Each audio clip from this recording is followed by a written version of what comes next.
Banking, finance and NBFC, ये वो sectors हैं जो इंडिया की फाइनेंशियल बैकबोन को बनाते हैं।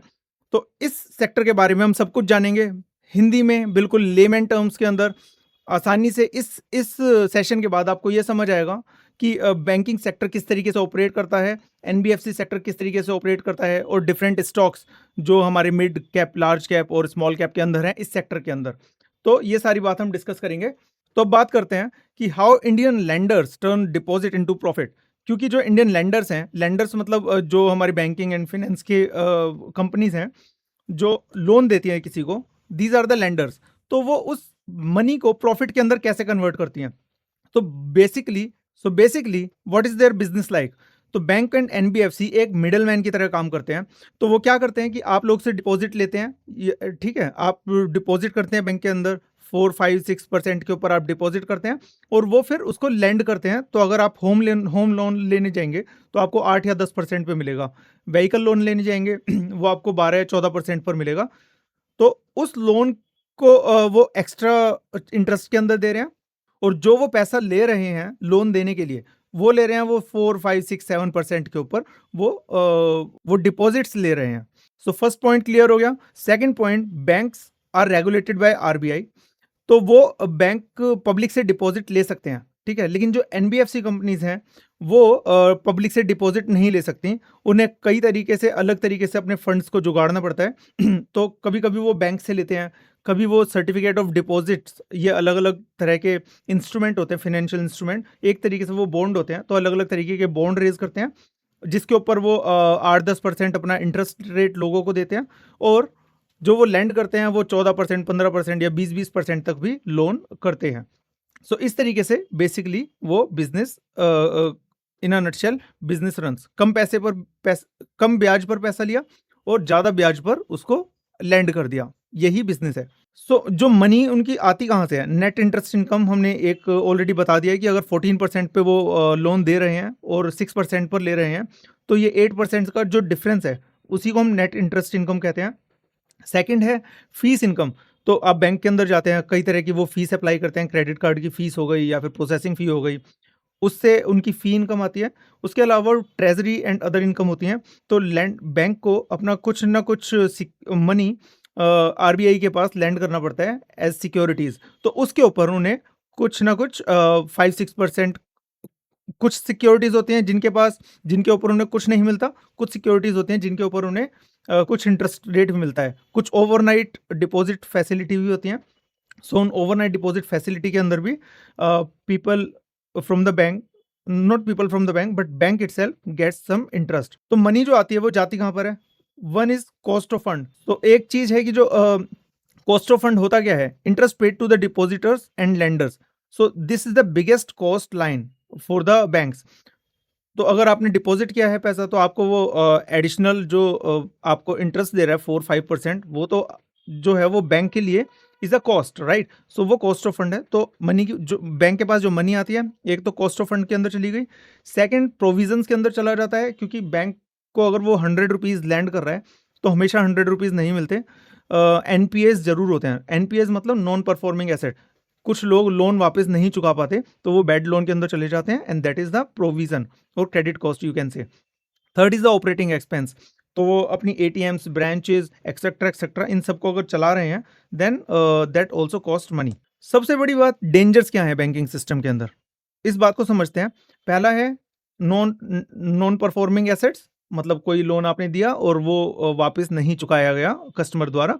So that is the NPA, that is the biggest risk in the bank. Second is the interest rate risk, और आरबीआई बीच बीच में इंटरेस्ट रेट बढ़ाता रहता है या घटाता रहता है, राइट। तो जो मॉनेटरी पॉलिसी होती है उसके through they increase the interest rate और they decrease the interest rate. तो उसका इम्पैक्ट बैंकिंग ऑपरेशंस पर आता है। अगर वो रेट इंक्रीज कर देते हैं, बैंक के लिए वो इंटरेस्ट रेट बढ़ाना लाजमी हो जाता है, तो उस इंटरेस्ट रेट से फर्क पड़ता है। कभी कभी हो सकता है कि इंटरेस्ट रेट घटने से डिपॉजिट उनके पास कम हो जाए, या हो सकता है कि इंटरेस्ट रेट बढ़ने के कारण उनके पास लोन्स के फैसिलिटी, लोन लेने वाले लोग कम आने लगे। तो देर आर मल्टीपल इम्पैक्ट्स, बहुत सारे इम्पैक्ट्स रहते हैं इंटरेस्ट रेट घटने या बढ़ने के, but that's for the advance discussion. लेकिन बेसिक डिस्कशन यही है कि इंटरेस्ट रेट रिस्क हमेशा है। रेगुलेटरी सरप्राइज भी होता है कभी-कभी, RBI can restrict a banks growth. अब कभी उसकी अगर उन्हें लगता है कोई बैंक खतरे में है, उसके पास ज़्यादा कैपिटल नहीं है या फिर रिस्क मैनेजमेंट अच्छा नहीं है, तो वो कैपिटल रिक्वायरमेंट उसकी रेज़ कर सकता है और वो बैंक के लिए प्रॉफिटेबिलिटी के लिए प्रॉब्लम क्रिएट करता है। एनबीएफसी फंडिंग रिस्क क्या होता है कि एनबीएफसी शॉर्ट टर्म बोरोइंग करते हैं, ठीक है? और लॉन्ग टर्म लेंड करते हैं। तो शॉर्ट टर्म बोरोइंग का मतलब ये है कि वो ऐसे सोर्सेज़ से पैसा लेते हैं जहाँ पर उन्हें 3 या 4 महीने के अंदर पैसे को रिटर्न करना पड़ता है। लेकिन जो फंडिंग करते हैं, जो वो अपनी लैंडिंग करते हैं, लैंडिंग होती है इनकी हो सकता है 1 साल की हो, 2 साल की हो, 5 साल की हो, तो उस तरीके की लैंडिंग होती है। अगर मान लीजिए 3 महीने के बाद एनबीएफसी के पास दोबारा से उनको पैसा नहीं मिल पाया, तो वो लैंड आगे कैसे करेंगे? तो ये एक बड़ा रिस्क है एनबीएफसी सेक्टर के साथ। अब सबसे इंटरेस्टिंग एस्पेक्ट कि स्टॉक प्राइस एनबीएफसी और बैंकिंग का किस चीज़ से इम्पैक्ट करता है? तो one thing is RBI's repo rate decision, जो इंटरेस्ट रेट घटाना या बढ़ाना है, उसके कारण डायरेक्ट फ़र्क पड़ता है। उनका नॉन परफॉर्मिंग एसेट, जो लोगों ने ब्याज लिया है और उसको वापस नहीं किया है बैंक को, तो उसका परसेंटेज देखना होता है, तो उसके कारण बैंक के ऊपर काफ़ी इम्पैक्ट पड़ता है, प्रॉफिटेबिलिटी के ऊपर। थर्ड इज़ ओवरऑल सिस्टम कैसा चल रहा है, हमारी इकोनॉमी कैसी चल रही है, उसके अंदर क्रेडिट ग्रोथ कैसी है। अगर लोगों के बिजनेस अच्छे चल रहे हैं, देन क्रेडिट ग्रोथ भी अच्छी रहेगी। सो फ्रॉम दैट पर्सपेक्टिव, अगर इकोनॉमी अच्छी चल रही है तो बैंक भी आउट परफॉर्म करेंगे, इकोनॉमी खराब चल रही है तो बैंक डेफिनेटली अंडर परफॉर्म करेंगे। And management guidance regarding the future credit cost. So management का हमें ये देखना पड़ता है कि वो एनपीए के बारे में क्या बता रहे हैं। अगर इस साल 2% है तो क्या वो कह रहे हैं अगले साल 2 से कम होगी या 2 से ज़्यादा होगी। मार्केट के लिए ये काफ़ी इंपॉर्टेंट एस्पेक्ट है जज करने के लिए कि स्टॉक मार्केट ऊपर जाएगी या नीचे जाएगी for that stock. Large cap companies हमारे पास लार्जली कौन कौन सी हैं वो देखते हैं। HDFC bank largest private bank है, उसके बाद आईसीआईसीआई बैंक, एसबीआई हमारा सबसे बड़ा गवर्नमेंट बैंक है, और Bajaj Finance. So this is most profitable large cap NBFC.